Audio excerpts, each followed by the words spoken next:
আমাদের সংস্কৃতি, আমাদের সংস্কার সর্বদা থাকবে আমাদের সাথে। ভারতের মহান গ্রন্থ আর কাব্যের সম্পূর্ণ সংকলন। সাবস্ক্রাইব করুন তিলক।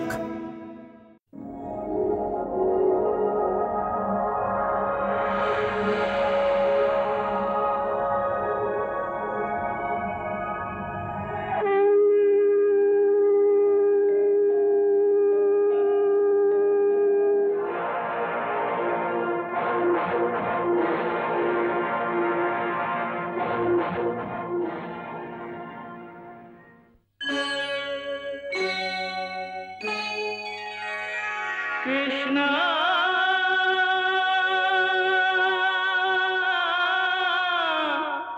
Krishna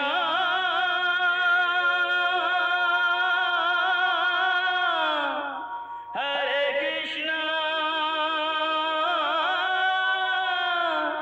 Hare Hare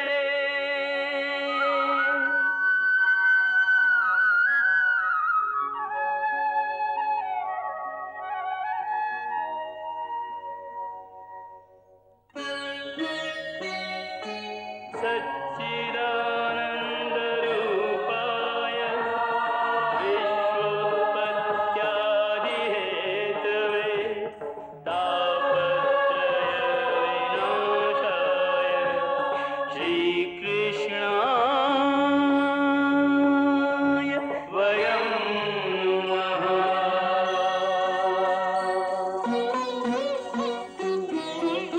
Shrikrishna Govind हरे मुरारे हे नाथ नारायण वासुदेव। हरे कृष्ण राधे राधे कृष्ण कृष्ण हरे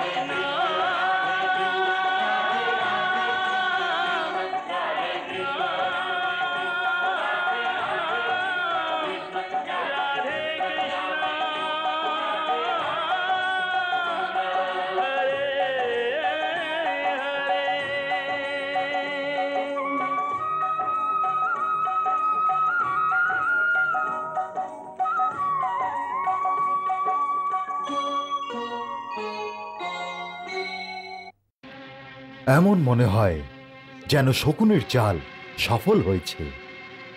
ধ্বংসের ওই কালো রাত্রি এগিয়ে আসছে ক্রমশ।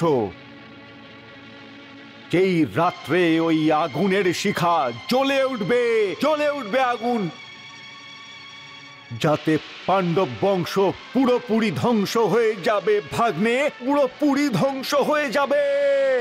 হ্যাঁ, অন্যদিকে বার্ণব্রতের লক্ষাগৃহে মৃত্যুর ঘন অন্ধকার প্রত্যেক মুহূর্তে পাণ্ডবদের দিকে এগিয়ে আসছিল। আর পাণ্ডবরা সেই আগামী ভীষণ সংকট থেকে অজানা নিশ্চিন্ত নিদ্রায় আচ্ছন্ন ছিল। যাও শৈরেন্দ্রী, এবার তুমিও বিশ্রাম করো। যথা আজ্ঞা।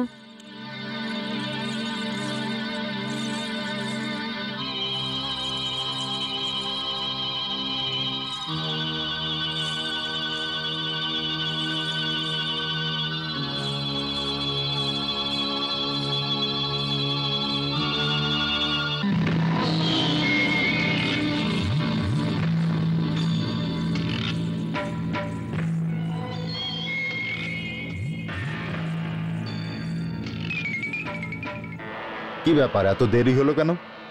ও বুড়ি তো ঘুমোচ্ছিলই না। আমার তো হাত ব্যথা করছিল ওনার পা টিপতে টিপতে। আরে আমাদের ভীম তো ভোজন করে শুয়ে পড়েছে। আচ্ছা, এখন আর কথা বলার সময় নেই। সমস্ত কার্যক্রম মন দিয়ে শোনো। এখন আমি আসছি, আর বাইরে গিয়ে অন্য বন্ধুদের একত্রিত করে তৈরি করছি। আগে আমার যাওয়ার পরে ভেতর দিয়ে দরজা বন্ধ করে দিও, আর যে যার কক্ষের বাইরে পাহারায় দাঁড়িয়ে থাকবে। কারণ যে কোনো রাজকুমারের যে কোনো সময় যে কোনো ধরনের সেবার প্রয়োজন পড়তে পারে। সেই সময় তৎক্ষণাৎ যেন তোমরা উপস্থিত থাকো, যাতে তাদের কোনো রকমের কোনো সন্দেহ না হোক।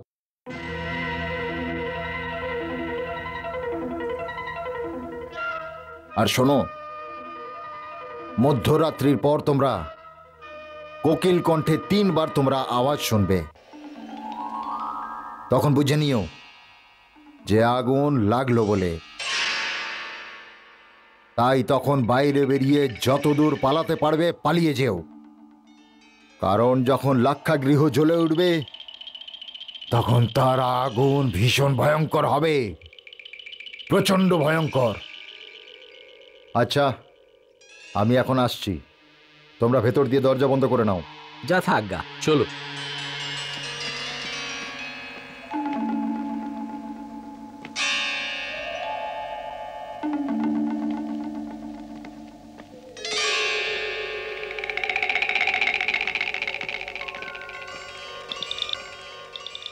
চলো আমরাও সবাই মিলে গিয়ে একবার দেখে আসি এরা আরাম করে ঘুমিয়ে পড়েছে কিনা। তোমরা যাও, আমি যাব না। ওই বুড়িটা যদি আবার জেগে যায় তাহলে আবার পা টিপতে বলবে। আমি তো ততক্ষণ খাবার খেয়ে নি। ঠিকই, কিন্তু আমাদের জন্য একটু খাওয়া বাঁচিয়ে রাখবেন। তুমি কি আমাকে ভীমের বোন মনে করেছো?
বীর সেন, শত্রু এসে গেছে।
খুনি, তুই আমাদের দাসের হত্যা করে দিয়েছিস। তোর জীবিত থাকার কোনো অধিকার নেই। রাজকুমার, এ আপনার সেবক নয়, আপনার শত্রু ছিল। নিজের প্রাণ বাঁচাবার জন্য তুই মিথ্যে কথা বলছিস। তুই এখন আর জীবিত থাকবি না। আমি নিজের চোখ দিয়ে তোকে ওর হত্যা করতে দেখেছি। আমাকে তুই মিথ্যে কথা বলিস না। না রাজকুমার, আমি সত্যি বলছি। রাজকুমার, আমি সত্যি বলছি। ওই লোকগুলো আপনাকে মিথ্যে বলে হত্যা করতে চেয়েছিল।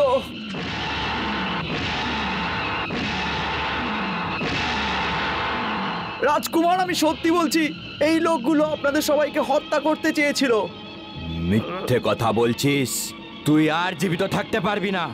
রাজকুমার, এটা বাহানা না, এটা সত্যি। এটা একটা বড় ষড়যন্ত্র ছিল। এই ঘরটা লাক্ষা দিয়ে বানিয়েছিল, যেটা এখন আগুন লাগাতে যাচ্ছে।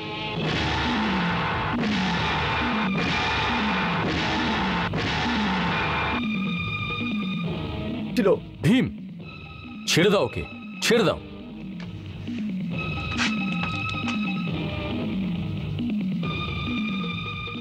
যে কথাটা তুমি এখনই বললে, ওর কি প্রমাণ আছে তোমার কাছে? প্রমাণ? তো আসুন আমার সাথে।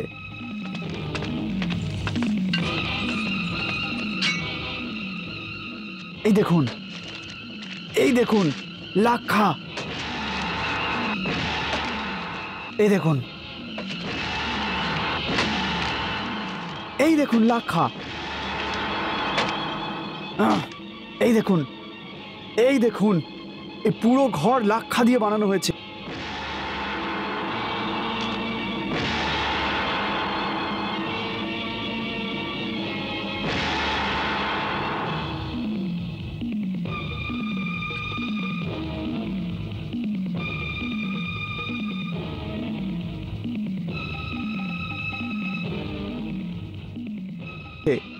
আর এই দেখুন মহামন্ত্রী বিদুরের পত্র।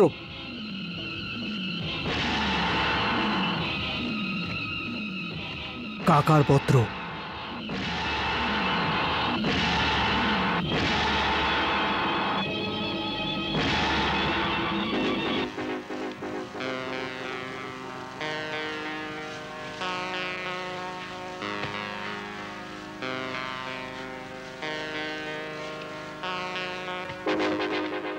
যত বেশি মশাল তৈরি করতে পারো সেটাই ভালো।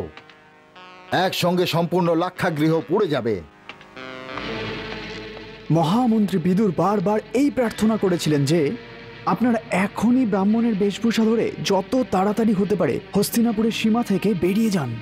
কারণ যদি দুর্যোধন জানতে পেরে যায় যে আপনারা এই লাক্ষাগৃহ থেকে বেরিয়ে গেছেন, তাহলে প্রত্যেক নগরে, প্রত্যেক গ্রামে নিজেদের সৈন্য পাঠিয়ে আপনাদের হত্যা করার চেষ্টা করবে।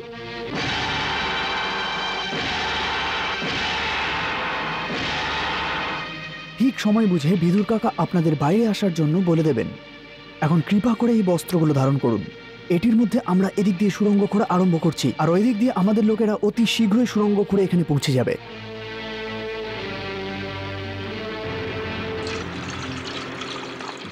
সমস্ত মশাল তৈরি করে নাও। তারপর চারিদিক থেকে লাক্ষাগৃহকে ঘিরে ফেলবে, যাতে বাইরে বেরোবার কোনো রাস্তা যেন বেঁচে না থাকে।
ট্রাককে। শীঘ্র করো, আমাদের কাছে আর বেশি সময় নাই। ব্যাস, মনে হচ্ছে আমরা যৌতুকগৃহের একেবারে নিচে চলে এসেছি। শোনো, অন্য দিক দিয়ে বজ্রদত্ত সুড়ঙ্গ খুঁজছে।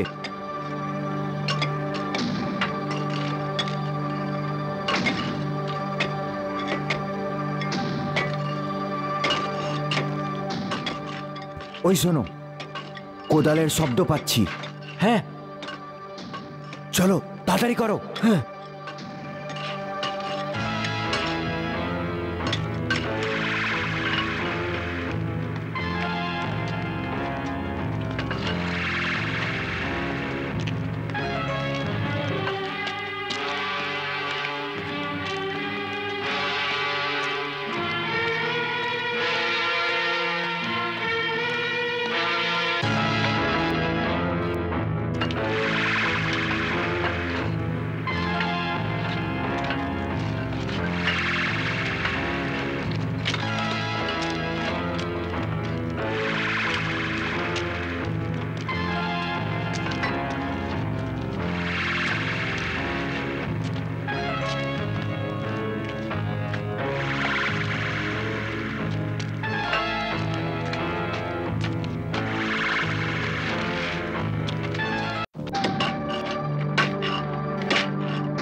নিজের লোকেদের বাইরে বেরোবার সংকেত দিয়ে দাও।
আক্রমণ!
এখন কেউ সুরঙ্গের কথা জানতে পারবে না।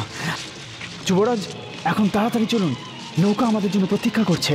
চলুন যুবরাজ। চলো চলো চলো। আসুন রাজমাতা, আসুন তাড়াতাড়ি। আসো আসো তাড়াতাড়ি তাড়াতাড়ি আসো, তাড়াতাড়ি চলো তাড়াতাড়ি চলো তাড়াতাড়ি চলো। বাঁচাও বাঁচাও, কেউ আগুনটাকে বোঝাও। কেমন নাগরিক? বাঁচাও। সবাই দূরে দাঁড়িয়ে তামাশা দেখছো, ভেতরে পঞ্চপাণ্ডব অগ্নিদগ্ধ হচ্ছে, আর তোমরা এখানে দাঁড়িয়ে সময় নষ্ট করছো। যাও, জলের ব্যবস্থা করো গিয়ে।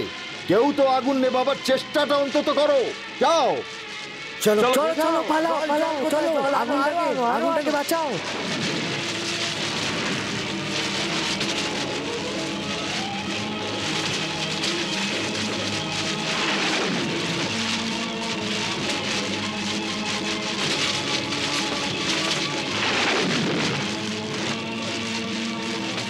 আরে অভিনন্দন প্রভু, অভিনন্দন। কত সুন্দরভাবে অগ্নিদেবতা প্রসন্ন হয়েছেন। আরে অগ্নিদেবের কি কথা বলছো? আরে যখন আমাদের শকুনিদেব প্রসন্ন হবেন তখন দেখবে এই সফলতার কি পুরস্কার পাওয়া যাবে। কপাল খুলে যাবে তোমাদের সকলের।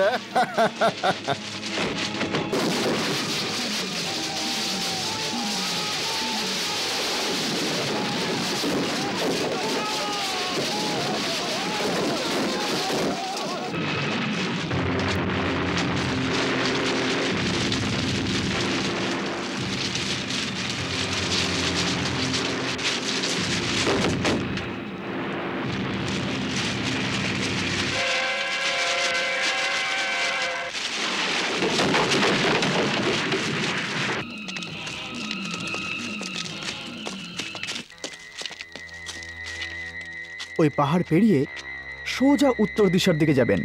10 কোষ চালানোর পর এক জায়গায় 4টে বটবৃক্ষ দেখতে পাবেন।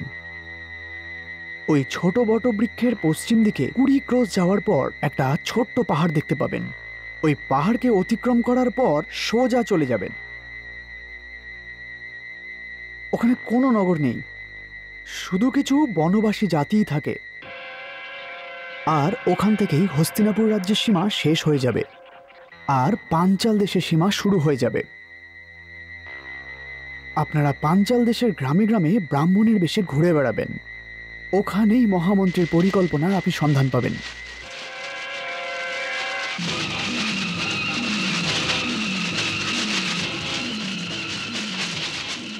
দেখো দেখো বেচারা কুন্তির কেমন দুর্ভাগ্য। দেখো, 5টা জুয়ান ছেলেদের সঙ্গে আগুনে পুড়ে ভস্ম হয়ে গেল। ওনাকে সবাই মহারানী বলতেন, কিন্তু এই জীবনে উনি কোন সুখটা পেয়েছেন? এত বড় একটা বাড়ি জ্বলে পড়ে ছাই হয়ে গেল, কিন্তু এতে ইট পাথরের কোনো চিহ্ন মাত্র নেই। আরে আমার তো এর মধ্যে কোনো ষড়যন্ত্র লাগছে। এই দুর্যোধন আর ওর ভাইরা নিশ্চয়ই কোনো ষড়যন্ত্র করেছে। হতে পারে। শুনেছি যে যখন থেকে যুধিষ্ঠিরকে যুবরাজ বানানো হয়েছে তখন থেকেই ওর মনে ঈর্ষা আর দ্বেষের আগুন জ্বলছিল। ওই বিদ্বেষের আগুনে আজ দুর্যোধন পঞ্চ পাণ্ডবকে পুড়িয়ে মেরেছে। ব্যাস ব্যাস, এবার ওর মনের অগ্নি শান্ত হয়ে যাবে। এবার উনি শান্তি পাবেন, শান্তি। না, কখনোই পাবে না, কখনোই শান্তি কোনো সময় পাবে না। মনে রেখো, যে কোনো করা পাপ যদি হয় মানুষের আত্মাকে জীবনভর ভেতরেই ভেতরে ঝিঞ্ঝরতে থাকে। আর এমন ভীষণ পাপ, ও তো জীবন ভরে শান্তি পাবে না। ওর অন্তত ওর শেষও এতই ভীষণ খারাপ হবে।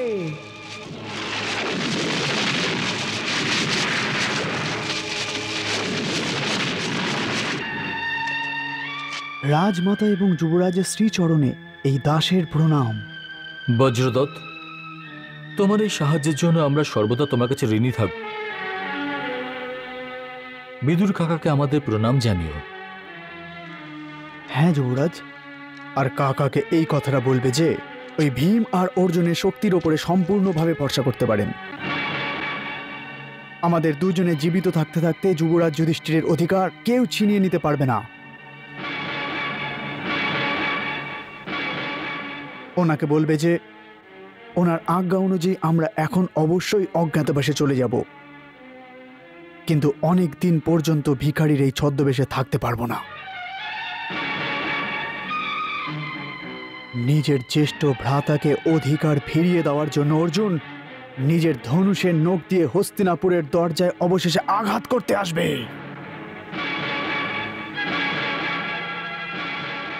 অর্জুন, বজ্রদত্ত, আজ্ঞে। বিদুর কাকাকে তুমি এসব কিছুই বলবে না। ওনাকে শুধু এটাই বলবে যে আমরা ওনার খবরের প্রতীক্ষা করব, এরপরে আমাদের কি করা উচিত। তাত ভীষ্ম পিতামহ এবং বিদুর কাকা আমাদের যেরকম আজ্ঞা দেবেন ওটা পালন করা আমাদের ধর্ম। আজ্ঞা যুবরাজ। চলুন মাতা, চলো অর্জুন।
বিদুর সেন, তুমি এই মুহূর্তে ঘোড়ায় বসে প্রস্থান করো আর মহামন্ত্রী কাকাকে গিয়ে খবর দাও যে ওনার পরিকল্পনা সফল হয়ে গেছে।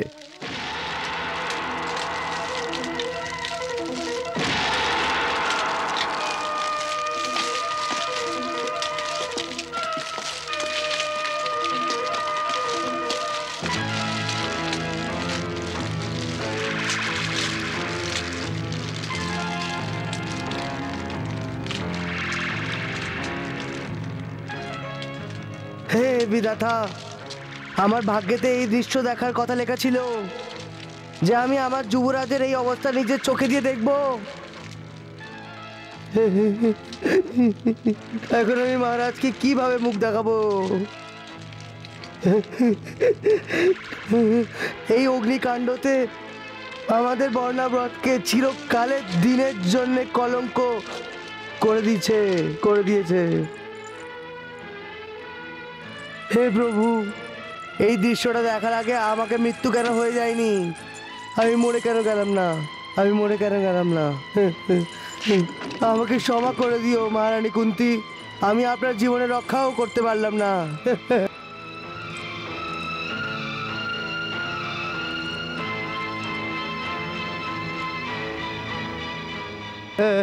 হে ভীম, হে অর্জুন, আপনার মতো মহাবলী এবং সাহসী যোদ্ধা এই সংসারে কোথা থেকে আসবে, কোথা থেকে পাওয়া যাবে?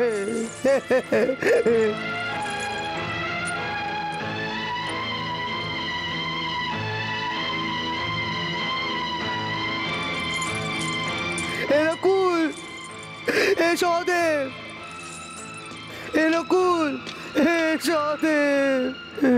আরে এইসব কি হয়ে গেল?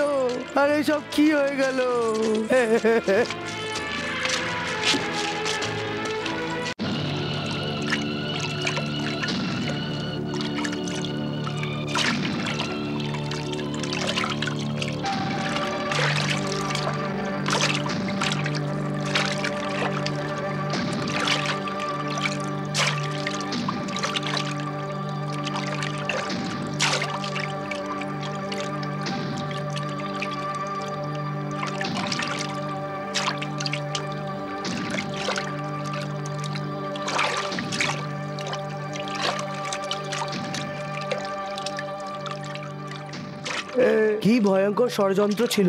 যদি ওই সময় আমরা ঘুমিয়ে থাকতাম তাহলে সবকিছু ভস্ম হয়ে যেত ভ্রাতা। হ্যাঁ নকুল, আজ তো বিদুর কাকাই আমাদের সবার প্রাণের রক্ষা করেছেন। আমাদের ওনার প্রতি কৃতজ্ঞ থাকা উচিত। ওনাকে যতই ধন্যবাদ জানাবো ততই কম হবে। অবশ্যই, উনি অনেক উপকার করেছেন তোমাদের উপর। ওনাকে ধন্যবাদ অবশ্যই দেওয়া উচিত। কিন্তু যিনি আমাদের সবার প্রাণ বাঁচিয়েছেন, ওনাকেও হাত জোড় করে প্রণাম করা উচিত তোমাদের। কাকে মা? উনি যিনি জীবন আর মৃত্যুর উভয়ের অধিপতি, সেই ভগবান শ্রীকৃষ্ণকে।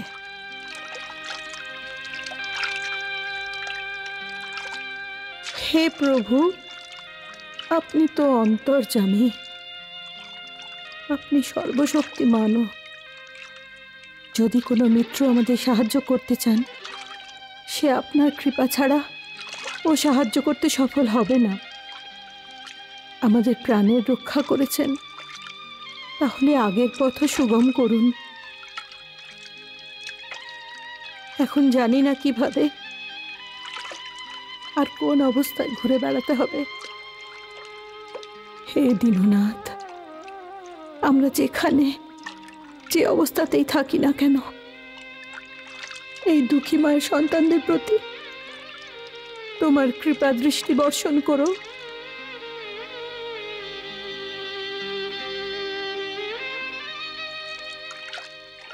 রক্ষা করো, রক্ষা করো, রক্ষা করো।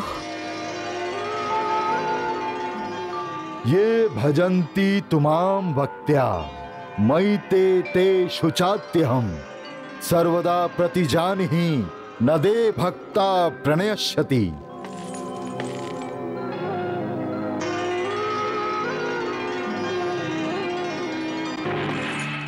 আরে জামাই বাবু, আমার তো সবকিছু লুট হয়ে গেল। আরে জামাই বাবু, আরে গান্ধারী বোন,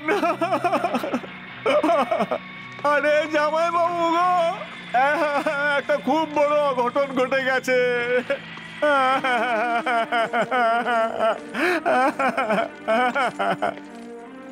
আরে জামাই বাবু, আমার সব কিছু হারিয়ে গেছে।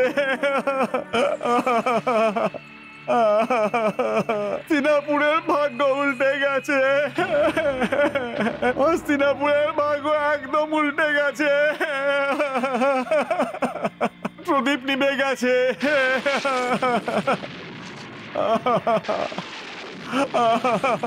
হস্তিনাপুরের প্রদীপ নিভে গেছে। আমার দুর্যোধন ঠিক আছে তো? আমার অন্য পুত্রদের কোনো ক্ষতি হয়নি তো? বলো বলো বলো বলো শকুনি। আরে না জামাই বাবু, ভগবানের কৃপায় আমাদের দুর্যোধনের কিছু হয়নি, ও ভালো আছে। তাহলে তাহলে কোন প্রদীপ নিভে গেছে বলো বলো। হস্তিনাপুরের যুবরাজ যুধিষ্ঠির, হস্তিনাপুরের যুবরাজ যুধিষ্ঠির। যুবরাজ যুধিষ্ঠির?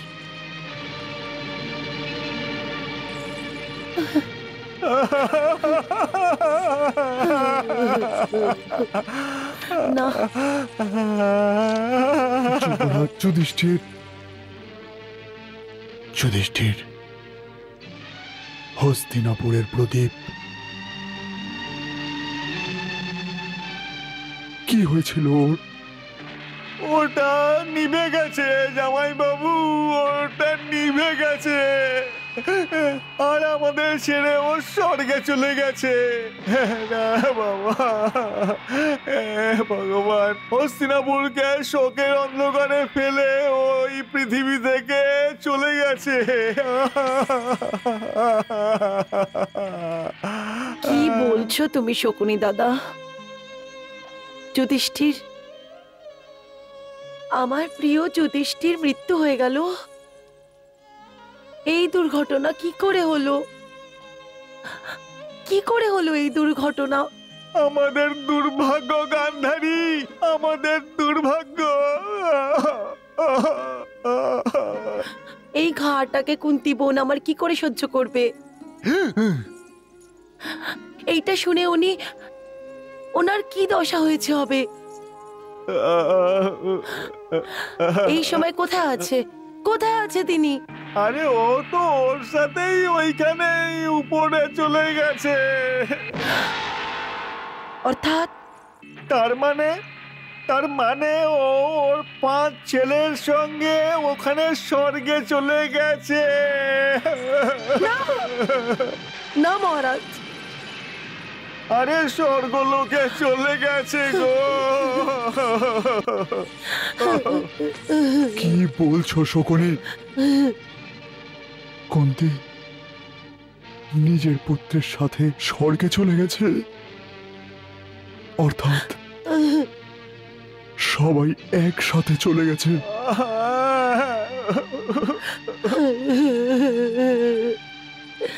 কি বলছো শকুনি? এটাই তো আমাদের দুর্ভাগ্য জামাই বাবু, এটাই দুর্ভাগ্য আমাদের, যে পাণ্ডব বংশকে পরিচালনা করার মতো কেউ আর রইল না। না দাদা, না। শিকড় শুদ্ধ গোটা গাছটা নদীর মধ্যে বয়ে গেল গো জামাই বাবু, নদীর মধ্যে দিয়ে বয়ে গেল। দাদা, এইভাবে টুকরো টুকরো করে সূচনা দিও না। ভগবানের জন্য একবার সত্যি সবকিছু বলে দাও।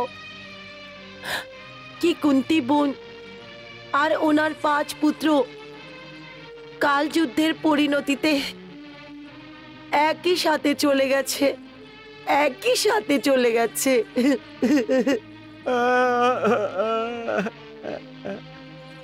পরন্তু এই দুর্ঘটনা কি করে হলো?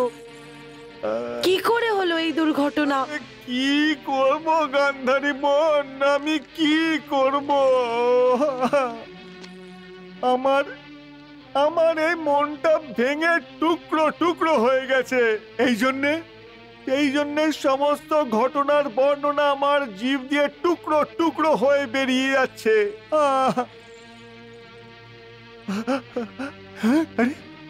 আরে এই বিবরণটা এমনিতেই এত ভয়ানক যে জিভ দিয়ে কি করে একবারে এটা বেরোবে। কেমন ভাবে এটা বেরোবে জামাই বাবু? আগে বলো শকুনি। আরে এই বিবরণটা এমনিতেই এত ভয়ানক। কিভাবে কিভাবে কুন্তী আর তার 5 সন্তান একসাথে আগুনে জ্বলে গেল? অগ্নিতে চলে গেছে। কিভাবে জানি না, কিভাবে ওরা পাগলের মতো জ্বলন্ত 4 দেওয়ালের মধ্যে ধাক্কা খেতে খেতে হাহাকার করে উঠবে। না, আমি যখন এই ভয়ানক দৃশ্যের কল্পনা করি তখন আমার আত্মা কাঁপতে শুরু করে দেয় জামাই বাবু, কাঁপতে শুরু করে দেয়।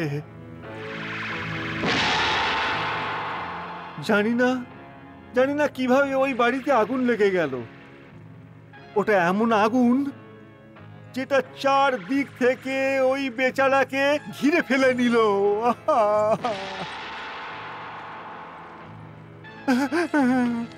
জামাই বাবু, আমাদের সেনারা ওকে বাঁচানোর অনেক চেষ্টা করেছে।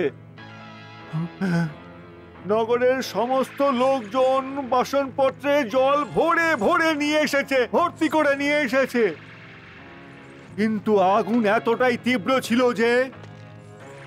যে ওগুলো কিছুই করতে পারেনি। হ্যাঁ, কিছুই করতে পারেনি। আর শেষে পড়েছিল, শুধু ছাই ভস্য পড়েছিল, আর সেই ছাইয়ের মধ্যে ছিল পুড়ে যাওয়া 6টা শবদেহ। হ্যাঁ, 6টা শবদেহ।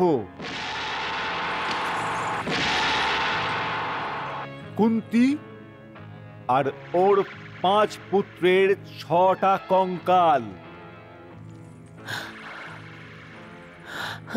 কিছুই বেঁচে ছিল না জামাই বাবু, কিছুই ছিল না।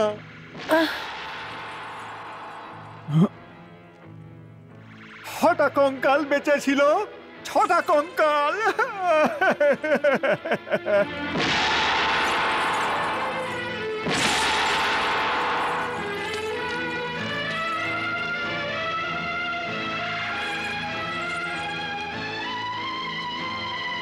গান্ধারী, গান্ধারী, গান্ধারী, গান্ধারী। আরে গান্ধারী, গান্ধারী! জামাই বাবু, এ তো অজ্ঞান হয়ে গেছে। দাসীরা, দাসীরা!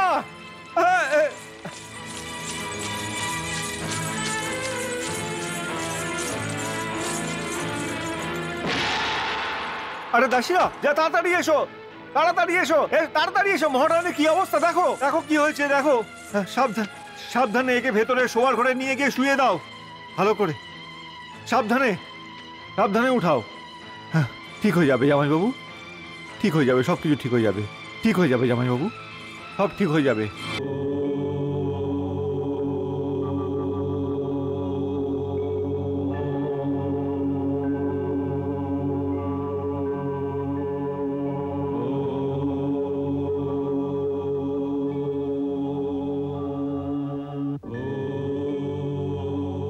প্রভু, প্রভু,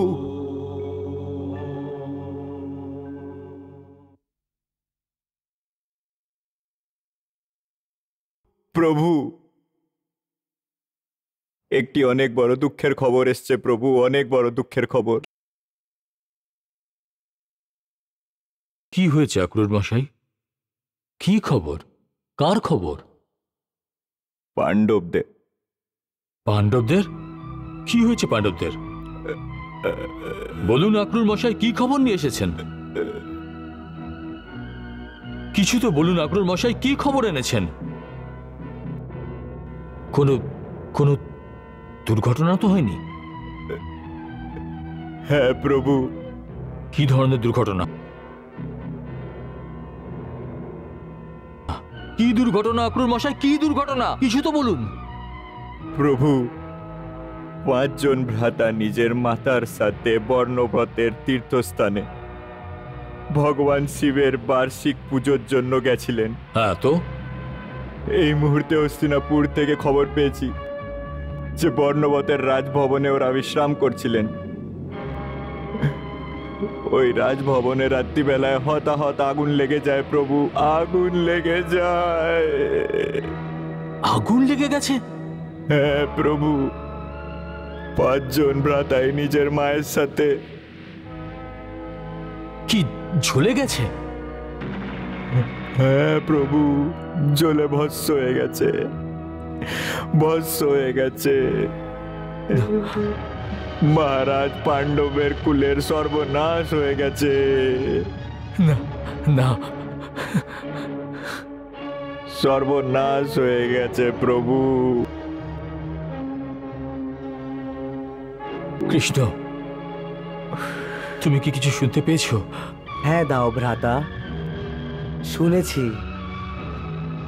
এই কথাটা যদি সত্যি হয়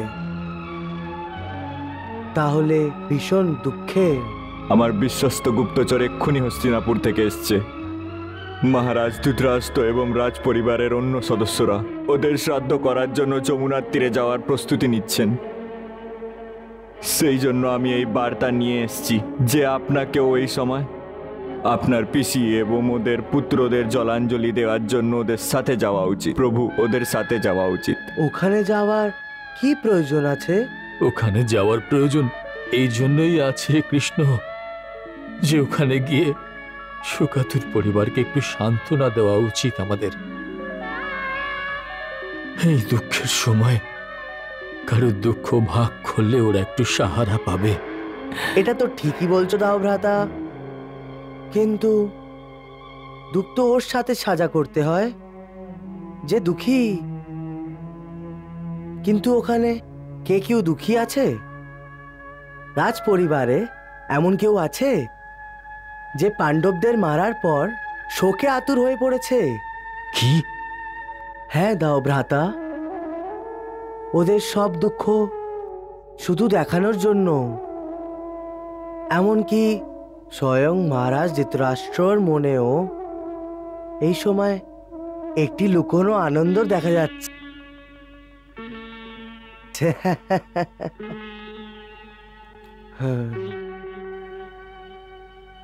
আসলে দাও ভ্রাতা, এটাই সংসারের নীতি।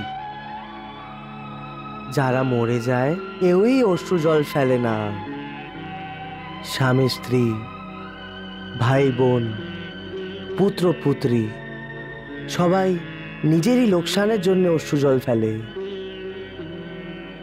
আর ওরা শুধু অতটাই কাঁদে যতটা ওদের নিজস্ব লোকসান হয়, আর বাস।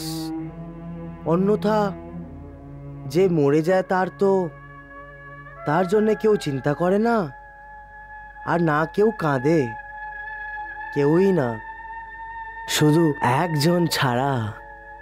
ওই একজন কে? মা।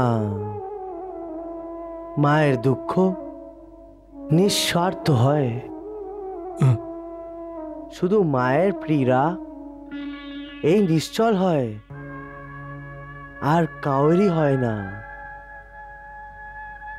সুতরাং এখানে যে দুঃখ ব্যক্ত করতেন ওই অভাগিত অক্রূর মহাশয়ের বার্তার অনুযায়ী ওদের সাথেই চলে গেছেন। তাহলে ওখানে আমরা কার দুঃখ সাজা করতে যাব? বুঝতে পারছি না কৃষ্ণ যে এইসব কি করে হলো, কেন হলো? কেন শব্দের তো একটি উত্তর ভ্রাতা, যে যার জন্ম হয়েছে তাকে এক না একদিন মৃত্যু নিতেই হবে। সুতরাং এই মৃত্যু লোকে কারোর মৃত্যু হওয়া এটা কোনো নতুন কথা নেই, আর না ওটা কোনো বিচিত্র কথা।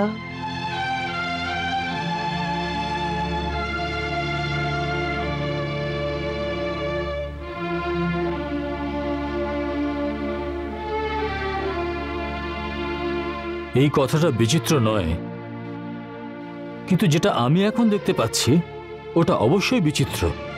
এমন কি বিচিত্র কথা আপনি দেখছেন ভ্রাতা? আমি দেখতে পাচ্ছি যে কুন্তী পিসি আর 5 পাণ্ডবের মৃত্যুর খবর শুনে তোমার কোনো দুঃখ নেই। হ্যাঁ ভ্রাতা, এই সমাচার শুনে আমার কোনো দুঃখ নেই। কেন? কারণ শাস্ত্রেও এটাই লেখা আছে যে প্রত্যেক প্রাণীর মৃত্যু নিশ্চিত হবে।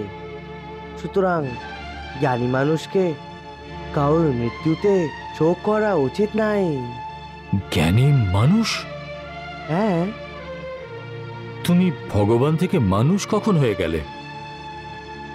আমাকে ভগবান থেকে মানুষ তো আপনিই বানিয়ে দিয়েছেন ভ্রাতা। আমি? কবে থেকে? যখন থেকে আপনি আমার থেকে এই আশা করেছেন যে আত্মীয়দের মৃত্যু হওয়ার পর আমাকেও একজন সাধারণ মানুষের মতন শোক প্রকট করা উচিত। না, আত্মীয় স্বজনদের মৃত্যুর পরে একজন সাধারণ মানুষের মতো শোক প্রকাশ করার মতো আশা আমি তোমার থেকে রাখিনি। তাহলে? আমি ভগবানের মতো শোক প্রকাশ করার আশা রেখেছিলাম। ভগবানের কি কখনো দুঃখ হয় নাকি? এটা মানলাম যে ভগবান কখনো দুঃখী হতে পারে না, কিন্তু একটা কথা সত্যি যে যার কারণে ভগবানও বিচলিত হয়ে ওঠেন, ভগবান কষ্ট পান, আর ওটা হলো ওর ভক্তের দুঃখ। যদি কোনো ভক্তের উপর বিপদ ঘনিয়ে আসে তাহলে ভীষণ কষ্ট পান তিনি। আর অর্জুন তো তোমার পরম ভক্ত আর সখাও, যাকে রক্ষা করার বচন তুমি ওর পিতা ইন্দ্রকে দিয়ে এসেছ। তোমার সেই ভক্তের মৃত্যু হয়ে গেল, আর তুমি কষ্ট পাবে না, বিচলিত হবে না? এটা সম্ভব নয়। কিন্তু যার রক্ষার বচন আমি দিয়েছিলাম, আমার থাকার সময় তার মৃত্যু কি করে হতে পারে? এটা আপনি কেন ভাবেননি ভ্রাতা?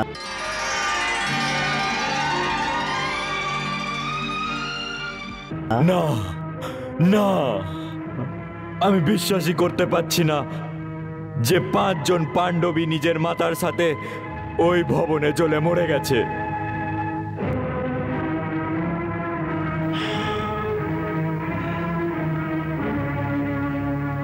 না না, এটা হতে পারে না।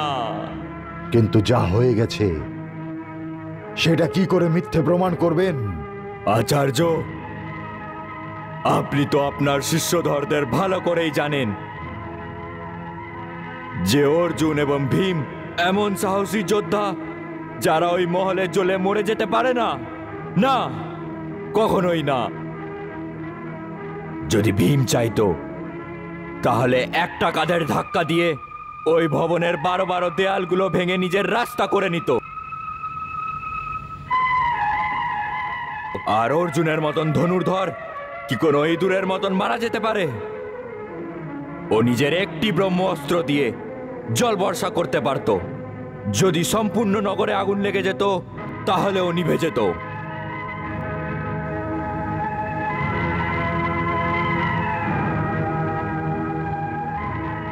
সেই জন্য আমি এটা মেনে নিতে পারছি না যে পাণ্ডব ওই আগুনে জ্বলে ভস্ম হয়ে গেছে। কিন্তু সেই যে 6টা কঙ্কাল পাওয়া গেছে, সেই প্রমাণকে আমরা কি করে মিথ্যে বলতে পারি? এই একটা প্রমাণ যাকে আমি মিথ্যে বলতে পারবো না, যাকে আমি মিথ্যে বলতে পারবো না। তা সত্ত্বেও জানি না কেন আমার অটুট বিশ্বাস যেন কোনো অজ্ঞাত শক্তি আমাকে বলছে যে এই খবরটি মিথ্যে, এই খবরটি মিথ্যে।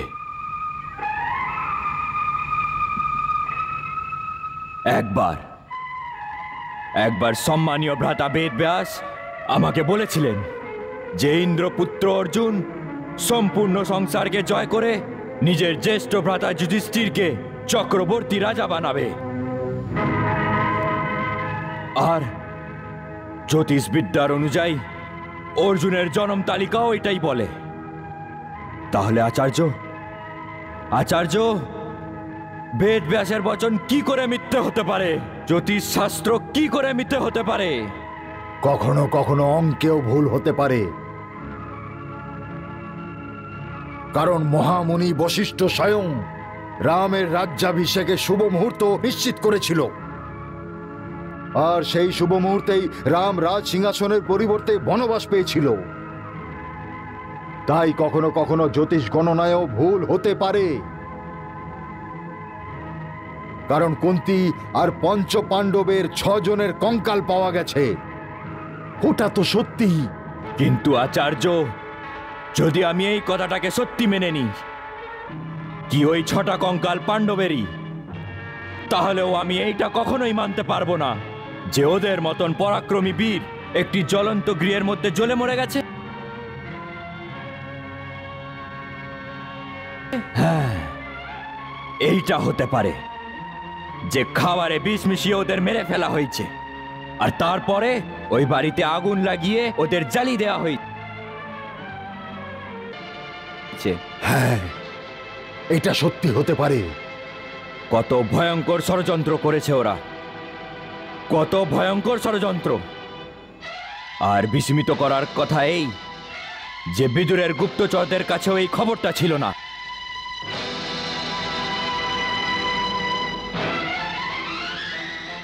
যে ঘটনা ঘটেছে তার একটাই পরিণাম বেরিয়েছে। এবার দুর্যোধনকে যুবরাজ নিযুক্ত করা হবে। হ্যাঁ, আর এখন আমাদের ওকে যুবরাজ স্বীকার করতে হবে। যুবরাজ দুর্যোধনের শ্রীচরণে তার মামার প্রণাম গ্রহণ করুক। না মামা বাবু, না, প্রণাম নয়, আশীর্বাদ, আপনার আশীর্বাদ। আরে সেটা তো আছেই ভাগ্নে। আমি তোমায় একটি সোজা প্রশ্ন জিজ্ঞেস করতে চাই বিদুর। সত্যি কি বার্নাবতের ওই ভবনে হঠাৎ আগুন লেগে পাণ্ডবদের মৃত্যু হয়েছে? তোমার রাজনীতির জ্ঞান কি বলে? তোমার নিজের অনুমান অনুযায়ী এই দুর্ঘটনাটা সত্যি মনে হয় কি?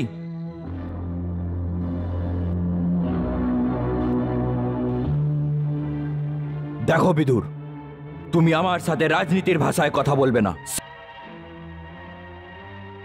সেই জন্য তোমাকে একটি সোজা প্রশ্ন করেছি যে বর্ণাবতের ওই ভবনে আগুন নিজে নিজেই লেগে গেছিল?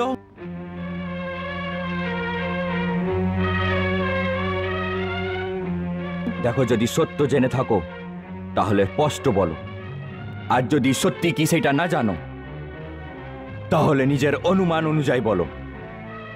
ব্যাস, এইটুকু কথার উত্তরটা দাও। রাজশ্রী, এই ব্যাপারে অনুমান লাগানোর দরকার নেই, কারণ আমি ভালো করেই জানি যে ওই ঘরে আগুন নিজের থেকে লাগেনি। অর্থাৎ আগুন লাগানো হয়েছে? হ্যাঁ।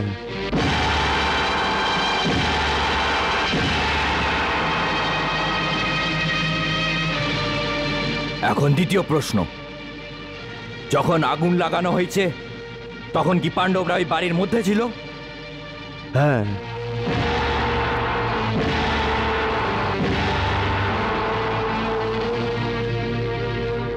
এবং ওরা জীবিত ছিল অথবা ওদের মেরে ফেলে দেওয়া হয়েছিল?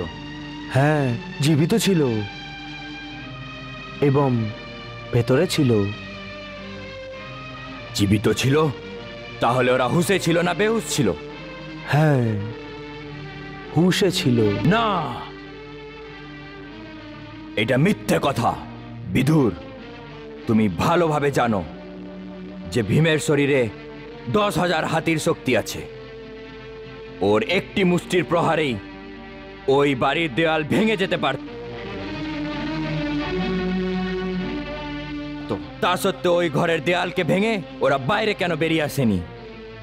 ওই দেয়ালগুলি কি লোহা দিয়ে তৈরি হয়েছিল? আগে না বিশ্বদেব, লোহার নয়, ওই দেয়ালগুলো লাক্ষার বানানো ছিল। লাখের? তুমি বলতে চাও যে ওই ভবন লাখ দিয়ে বানানো হয়েছিল? হ্যাঁ তাজশ্রী, সেই জন্য আগুন লাগার সাথেই সম্পূর্ণ গৃহ ভস্ম হয়ে গেছিল।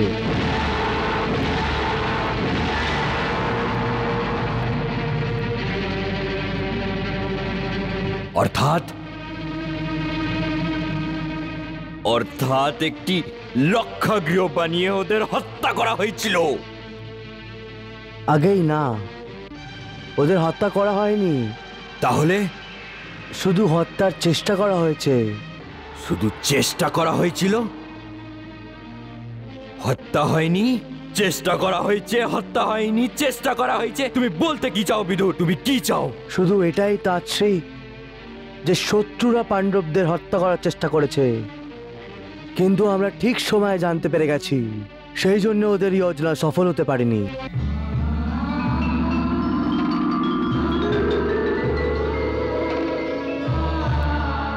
অর্থাৎ অর্থাৎ পাণ্ডবরা মরেনি, জীবিত আছে।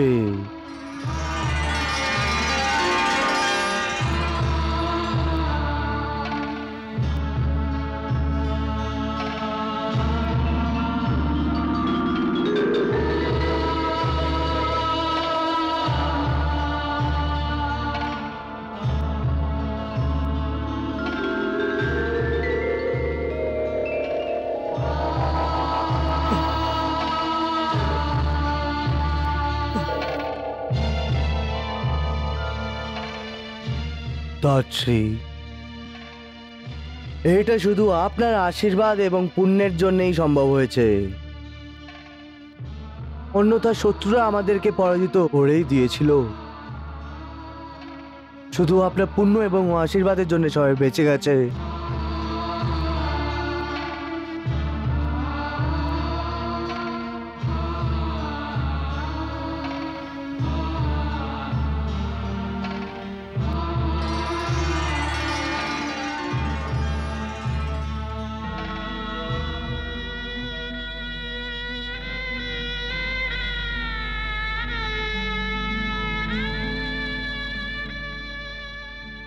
এখন তুমি আমাকে আর কিছু শুনিও না। এই সমস্ত কথা আমি পরে ভালো করে শুনে নেব। এই সময় তুমি আমার আশীর্বাদ নিয়ে নাও, আমার আশীর্বাদ নিয়ে নাও, কারণ তুমি অনেক বড় কাজ করেছো, আর তার জন্য তুমি যে কোনো বর চেয়ে নাও, যে বর চাও চেয়ে নাও। আমি সত্যের প্রতিজ্ঞা করছি, সেই জন্য আমি যা বলছি ওইটা কখনো মিথ্যে হবে না। প্রভু প্রভু আমার বচনের সম্মান করবেন।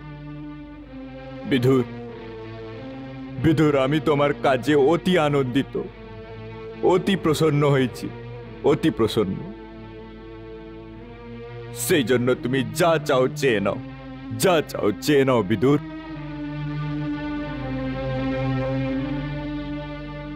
আমি জানি তাৎশ্রী, আপনার বাণীতে সত্যের শক্তি আছে। আপনি যাই আশীর্বাদ দেবেন ওটার ফল আমি অবশ্যই পাব। সেই জন্য আমাকে কিছু দিতে চান তাহলে শুধু এই বর দিন যে ভগবান শ্রীকৃষ্ণর চরণতে আমার ভক্তি সবসময় থাকুন। বাহ বাহ বিদুর, সৌভাগ্যবান তুমি, আর সৌভাগ্যবান তোমার ভক্তি। আমি তোমায় আশীর্বাদ দিচ্ছি যে প্রভুর শ্রীচরণে তোমার হরিভক্তি যেন চিরকাল থাকে, আর যদি আমার ভক্তিরও কোনো ফল থাকে ওইটা উনি তোমায় দিয়ে দিন। তথাস্তু, তথাস্তু, তথাস্তু, তথাস্তু, তথাস্তু, তথাস্তু, তথাস্তু, তথাস্তু, তথাস্তু। কৃষ্ণ, কৃষ্ণ, কৃষ্ণ, হ্যাঁ দাও ভ্রাতা। কোথায় হারিয়ে গেছিলে? কোথাও না। কি কথা বলো? ওই দিন তুমি বলেছিলে যে পঞ্চপাণ্ডব জীবিত আছে। হ্যাঁ, কিন্তু তুমি এখনো বলনি যে ওরা কোথায় আছে। ওরা যেখানেই আছে সুরক্ষিত আছে। কিন্তু ওরা কি অবস্থায় আছে কৃষ্ণ? অবস্থা দেখো দাও ভ্রাতা, ভাগ্যের পরিহাস্য দেখো যে যে একদিন যার এই পৃথিবীর চক্রবর্তী সম্রাট হওয়ার কথা, ও আজকে ভিখারিদের মতন গ্রামে গ্রামে ভিক্ষা চাইছে। ভিক্ষা চাইছে? হ্যাঁ দাও ভ্রাতা। কিন্তু ওরা এখন আছে কোথায়? ওরা ওরা এখন যে হস্তিনাপুরের সীমা পার করে পাঞ্চালের ভূমিতে পৌঁছে গেছে, যেখানে দুর্যোধনের হাত ওদের অবধি পৌঁছাবে না। এখন ওরা ব্রাহ্মণদের একটি গ্রামে ব্রাহ্মণের পোশাকে জীবন যাপন করছে। আর ওরাও অন্য ব্রাহ্মণদের মতো গ্রামে ভিক্ষে চেয়ে জীবন যাপন করে বেড়াচ্ছে। ভিক্ষাম দেহি।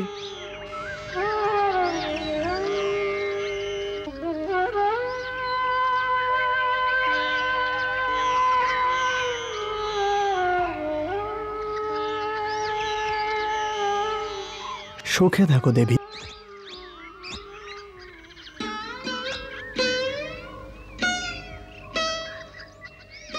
ভিক্ষাং দেহি, ভিক্ষাং দেহি।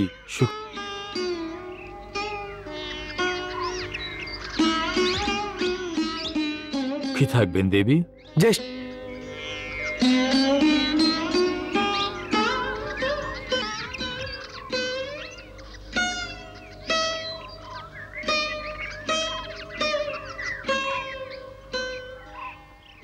জ্যেষ্ঠ ভ্রাতা, আজকে আমরা ক্ষীর পেয়েছি, খুব আনন্দ হবে। ক্ষীর তো আমি খাওয়ার জন্য পাবো না। কেন? কারণ ভীম দাদা আমাদেরকে ছাড়বেই না। ক্ষীর তার অনেক ভালো লাগে। চিন্তা করো না, আমি ভীমের থেকে তোমাদের জন্য একটু ক্ষীর নিয়ে নেব। ঠিক আছে, চলো। ঠিক আছে বড়দা। হ্যাঁ হ্যাঁ হ্যাঁ হ্যাঁ, চলো।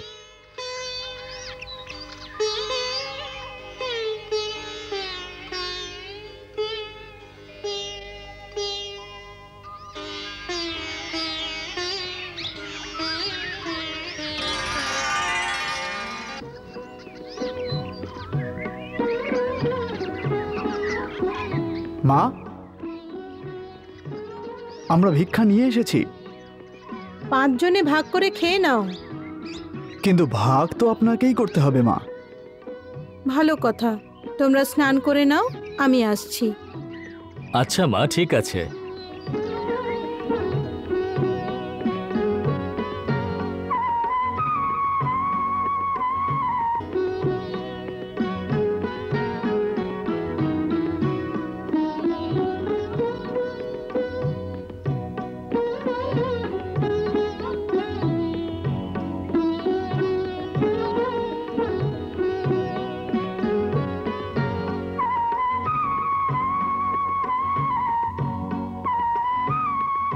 এই লাড্ডুর ওপর দেখো না অর্জুন, এই লাড্ডুর আমি ভাগ করব না। নকুল আর সহদেবের লাড্ডু খুব পছন্দ, এই লাড্ডু ওদেরই দেবো। আর ভীম ভ্রাতাকে পুরো একটাই লাড্ডু?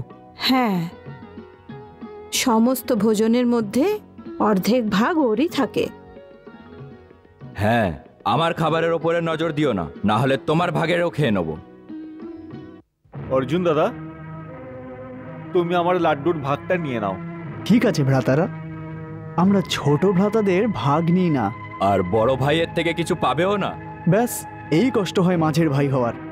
এদিকে ছোটদের সাথে অন্যায় করতে পারবে না, অন্যদিকে বড়দের অত্যাচার সহ্য করতে হবে।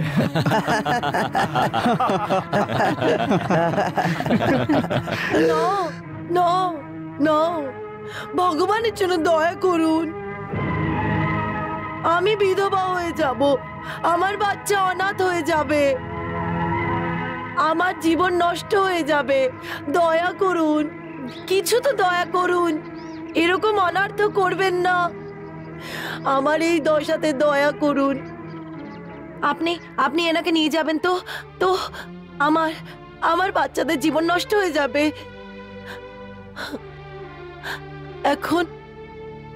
এখন আমার মেয়ের বিয়ে পর্যন্ত হয়নি, আর আমার ছেলে এখনো ছোট।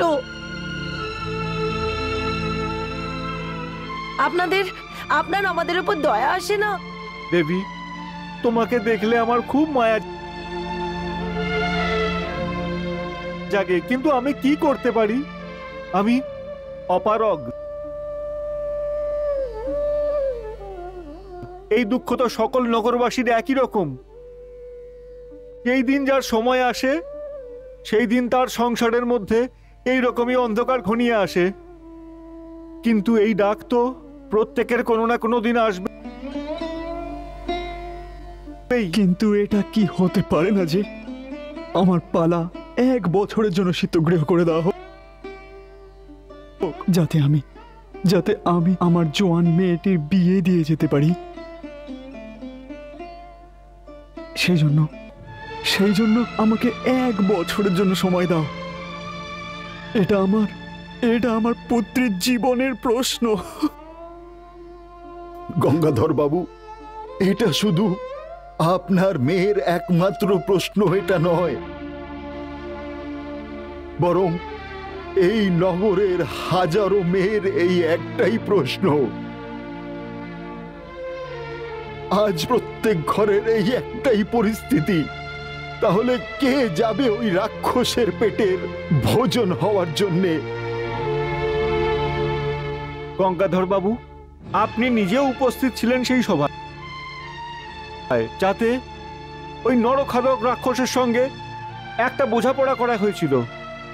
যাতে উনি বলেছিলেন, যদি নগরবাসী আমাকে 1 বস্তা আনাজ, 10 ঘড়া দুধ এবং একজন লোক প্রতিদিন খাওয়ার জন্যে যদি নিজে থেকে এসে দিয়ে যায় আমাকে, তাহলে কোনো নগরবাসীকে আমি কোনো কিছু বলবো না। কিন্তু যেই দিন আমি এইসব খাবার পাবো না, সেই দিন গোটা নগরের রক্তগঙ্গা ভাসিয়ে দেব।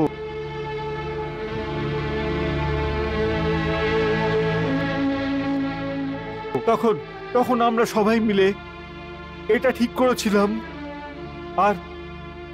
করেছিলাম যে আনাজ আর দুধের ঘড়া তো প্রতিদিন নগরবাসীরা যোগান দেবে, কিন্তু একজন ব্যক্তি নিয়ম করে প্রত্যেক পরিবার থেকে প্রতিটি দিন পাঠাতে হবে।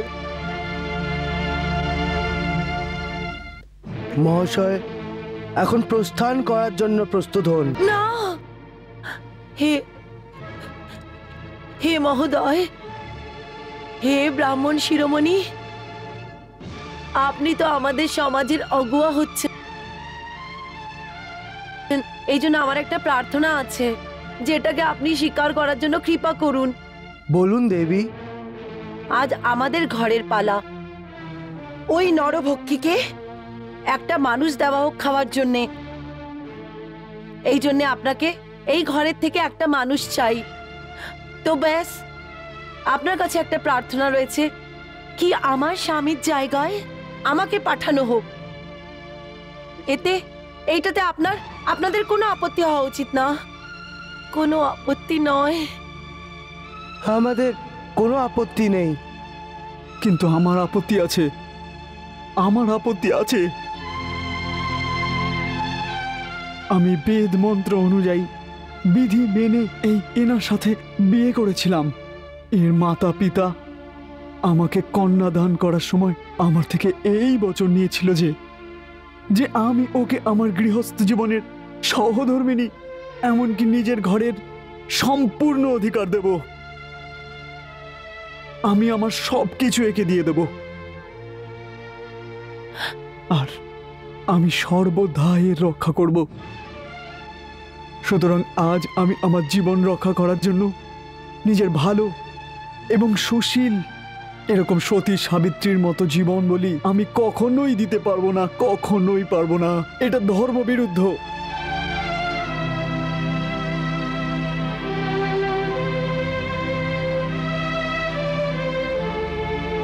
আপনি আপনাদের ধর্মের কথা বললেন, পরন্তু আমারও তো একটা ধর্ম আছে। শাস্ত্রের অনুসারে নারীর সব থেকে বড় একটাই সনাতন ধর্ম হচ্ছে, যদি আবশ্যকতা পড়ে নিজের স্বামীর জন্যে প্রাণও নিছাবর করে দেয়। এটাই সব থেকে বড় একটা ধর্ম, যেটাতে এই লোকেতে যশ আর পরলোকে অক্ষয় সুখের প্রাপ্তি হয়। আমার দ্বিতীয় যুক্তি হচ্ছে কি আমার স্বামী আর আমার স্বামীর একটু দুঃখ অবশ্যই হবে, পরন্তু পিতা থাকার জন্যে এদের ভবিষ্যৎ উজ্জ্বল হবে, এদের জীবন সুরক্ষিত হবে। একটা বিধবার জোয়ান মেয়েদের উপর এমন ভাবে লোকেরা চোখ দিয়ে দেখে যেমনটি মাটির ওপর পড়ে থাকা একটা মাংসের টুকরোকে পাখিরা দেখে বারবার করে। এদের রক্ষার জন্যে পিতা জীবিত থাকার অত্যন্ত প্রয়োজন। এনার জীবনের মূল আমার জীবনের চেয়েও অত্যন্ত প্রয়োজন। এই জন্যে আপনি আমার পক্ষে নির্ণয় নিন। যে কোনো নির্ণয় নেওয়ার আগে আপনাকে আমাদেরও একটা প্রার্থনা শুনতে হবে। বলুন পুত্রী, বলুন। হে মহাত্মা, আমার আপনার কাছে একটাই প্রার্থনা, আজ আমার মা বাবার জায়গায় ওই রাক্ষসের খাবারের জন্য আমাকে পাঠিয়ে দেয়া হোক। এ পুত্রী, আমরা তোমার উচ্চ মানসিকতাকে সম্মান জানাই, কিন্তু তোমার মা এবং বাবা দুজনেই এটা মানবেন না। কেন মানবে না? না হে মহাত্মা, সবাই জানে কি কোনো মা বাবা চিরকালের জন্য নিজের কন্যাকে গৃহে রাখে না। তাই আমার মাতা পিতা খুব শীঘ্রই আমার বিবাহ করে এই গৃহ থেকে আমার বিদায় দেওয়ার প্রস্তুতি নিচ্ছেন। সেই কারণে আমি যখন এই গৃহ থেকে চলেই যাব, আমাকে যখন পরিত্যাগ করতেই হবে, তখন আজ নয় কেন? না, এতে আমার দ্বারা সন্তানের ধর্ম পালন করা হবে।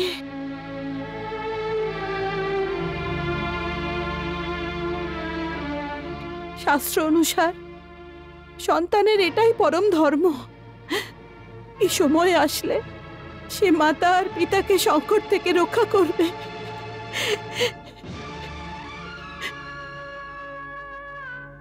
আপনাকে আমার পক্ষে নির্ণয় করতে হবে, আমার পক্ষে নির্ণয় করতে হবে।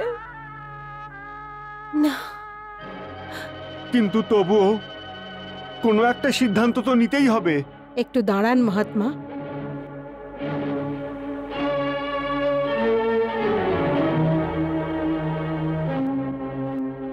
শেষ সিদ্ধান্ত নেওয়ার আগে আমাকে আপনারও একটা প্রার্থনা স্বীকার করতে হবে। কিন্তু আপনি কে? আমি এই নগরের একজন অতিথি। এই ব্রাহ্মণ দম্পতি অনেক উপকার আছে আমাদের প্রতি। এনারা আমাদের নিজেদের গৃহে থাকতে দিয়েছেন। এছাড়া এই নগরের আমাদের প্রতি অনেক উপকার আছে। এই বিধবার সন্তানেরা প্রতিদিন এই নগরবাসীর থেকে ভিক্ষাও নিয়ে আসে, যার জন্য আমাদের জীবনযাপন সম্ভব হয়েছে।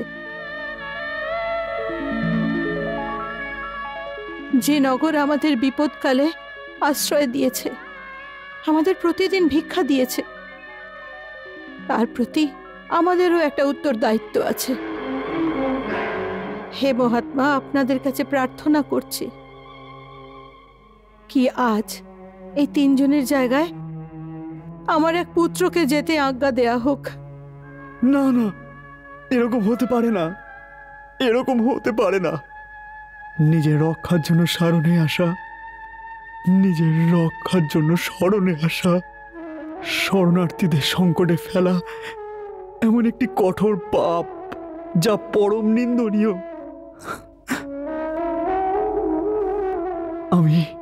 আমি আমার অধিকার প্রাণ কোনো মিথ্যে সংকটে ফেলতে পারবো না।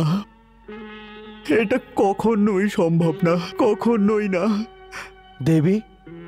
দেবী গঙ্গাধর বাবু ঠিকই বলছেন যে নিজের স্বার্থর জন্যে কোনো অতিথির সাথে বিশ্বাসঘাতক করা অনেকই জঘন্য পাপ হয়। আমাদের নগরে কোনো বাচ্চাও এরম শেখেনি, আর আমরাও এটা শিখিনি। কারোর উপকারের বদলে তাদের কোনো সেবা না করে সেই স্থান ছেড়ে চলে যায়। এই জন্য আপনার কাছে এই প্রার্থনা আমার, কি আজকে আমার পুত্রকে ওই রাক্ষসের কাছে যেতে আজ্ঞা দেয়া হোক। আপনি কেমন মা? নিজের পুত্রের বলির কথা এমন ভাবে বলছেন যেন যে আমার পুত্রের প্রতি আমার কোনো চিন্তাই নেই। কিন্তু হে বিপ্রবর, যখন আপনি এটা জানবেন যে আমার পুত্রের কি গুণ আছে, তাহলে আপনি এটা ভাববেন না। অর্থাৎ ওর কাছে কি এমন আছে? একটা মন্ত্র আছে। মন্ত্র? হ্যাঁ, ওর কাছে গুরুর দেওয়া একটা মন্ত্র আছে, যার দ্বারা ও যে কোনো রাক্ষসকে হারাতে পারে অথবা মারতে পারে। এই জন্যে আমি আপনাদের বলছি, যদি আমার পুত্র ওখানে গেলে এই নগরের সমস্ত সংকট শেষ হয়ে যাবে। এসে গেছে, এসে গেছে।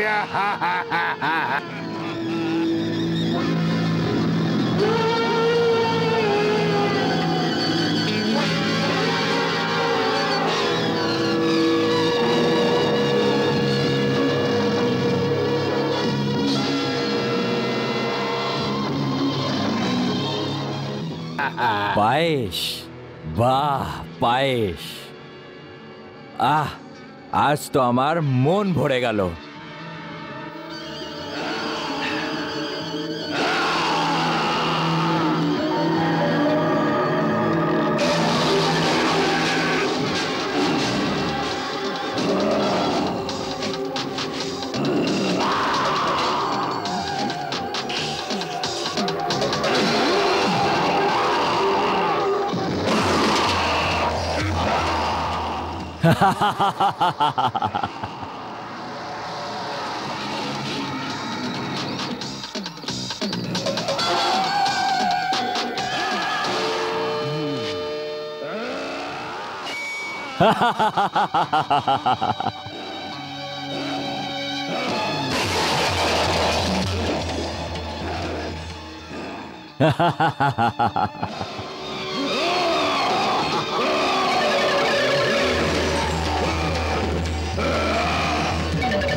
श्रीकृष्णचरितं गुणानुवादं तत्प्रेरणार्थं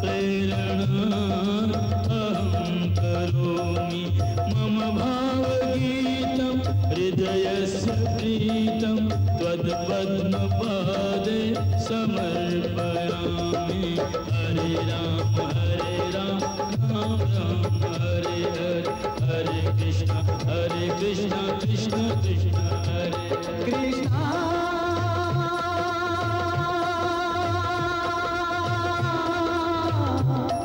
कृष्ण